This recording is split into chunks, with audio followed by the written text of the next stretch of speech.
দর্শক সালাম এবং শুভেচ্ছা রইল আপনাদের সাথে আমি আতিক রহমান পূর্ণিয়া। সরকারের শিশুতোষ নেতারা, শিশুতোষ উপদেষ্টারা, স্নেহের ডক্টর ইউনূসের যেই বাহিনী আছেন, কারো কারো বিরুদ্ধে চাঁদাবাজি বা অন্য কিছুর অভিযোগ আছে এবং কারো কারো বিরুদ্ধে পিতাকে বীর বানিয়ে দেওয়ার একটা প্রবণতা আছে। তারা জাতিকে নিয়ে তামাশা করেন নাকি মজা নেন, নাকি দিক বেদিক শূন্য জ্ঞান হারিয়ে যে এখন কি করলে কি করা যায় এরকম কিছুতে ভোগেন, নাকি সেই গত বছরের মতো মানুষকে আবার বোকা বানানো, বেকুব বানানোর জন্য পথ খোঁজেন।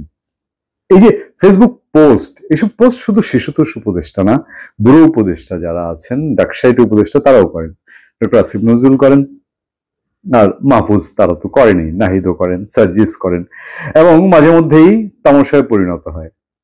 মাহফুজ আলম তথ্য উপদেষ্টা, অনেক বড় মন্ত্রণালয়ের, এবং আমরা এই যে তথ্যের কারবার করি, এই তথ্যের কারবারের বস হচ্ছেন তিনি মাঝে মধ্যে কিছু তথ্য ছাড়েন। আমি এর আগে আলোচনা আপনাদেরকে জানিয়েছি, 111 এর প্রেক্ষাপট তৈরির মতন কর্মকাণ্ড এই সরকারের সময় হয়েছে।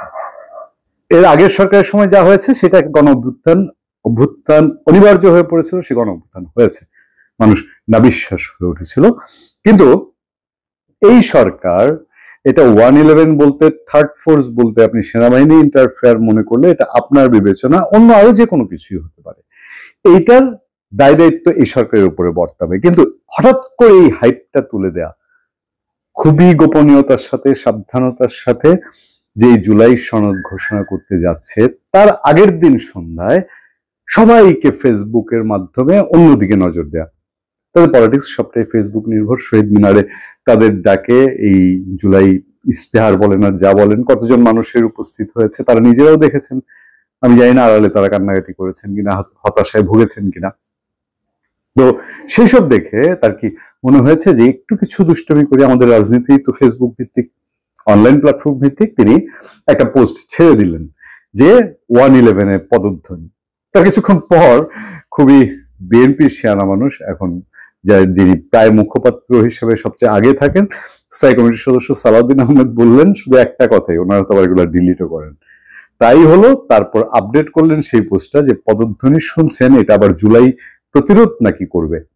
আসলে সবকিছুই মানুষকে বোকা বানানোর একটি কোন স্টেপ কিনা। এই যে জুলাই কি হচ্ছে, আমাদের স্বাধীনতা, সার্বভৌমত্ব, আমাদের সৃষ্টি, সেগুলাকে কারো, তাদের সেই অদৃশ্য শক্তি বা অন্য কারোর মাধ্যমে সেগুলোকে চাপা দেয়া, নাকি এই খেলাধুলা করা। হঠাৎ করে একটুখানি বললো 111 পদধ্বনি, মানুষ খুব ঝাঁপিয়ে পড়তো, খুব লাফিয়ে উঠতো, আমরা এটা ফিরাচ্ছি। কিন্তু তাদের দিকে তো আসলে কারো তাকানোর সময় নেই। আমরা গত কিছুদিন ধরে বলছিলাম এই সরকার যে অবস্থায় এসেছে, এবং বিএনপিকে আমরা মনে করি, বিএনপিকে অনেকেই মনে করেন যে বিএনপি সবকিছুই কি মেনে নিচ্ছে। আদতে নির্বাচন, লন্ডন বৈঠকে একটা কিছু সমঝোতা হয়েছে, এবং অনেকেই বলছেন যে আগামী 8 তারিখ এই সরকার নির্বাচনের একটি তারিখ ঘোষণা করতে পারে, এবং সেই ঘোষণার পর ভবিষ্যতেও কি হবে, সেই নির্বাচনের পরে কি হবে, কে কে কোন পদে থাকবে, এনসিপির অবস্থা কি হবে, ডক্টর ইউনূসের অবস্থা কি হবে, সেগুলো মোটামুটি একটা সেট আপ হয়েছে। আমি পরবর্তী আরেকটি আলোচনায় আপনাদের সে সম্পর্কে ধারণা দেওয়ার চেষ্টা করব। এখন শুধু মাহফুজ আলম যে হাইপটা তুলেছেন 111 এর পদধ্বনি, হলেও হতে পারে ভিন্ন কেস, কিন্তু উনি এখন যে হাইপটা তুলেছেন, যেটা একটা বাজারে ছেড়ে দিয়েছেন, এইটা তিনি পোস্ট নাড়াচাড়া করে, ঘাটাঘাটি করে, কখনো অনলি মি, কখনো only friend, for friend, public করা, আবার নামানো, এইসবের মধ্যে দিয়ে তার অন্য কোনো মতলব আছে কিনা। ভালো থাকবেন, সুস্থ থাকবেন। আপনার সাথে আমি আতিক রহমান পূর্ণিয়া।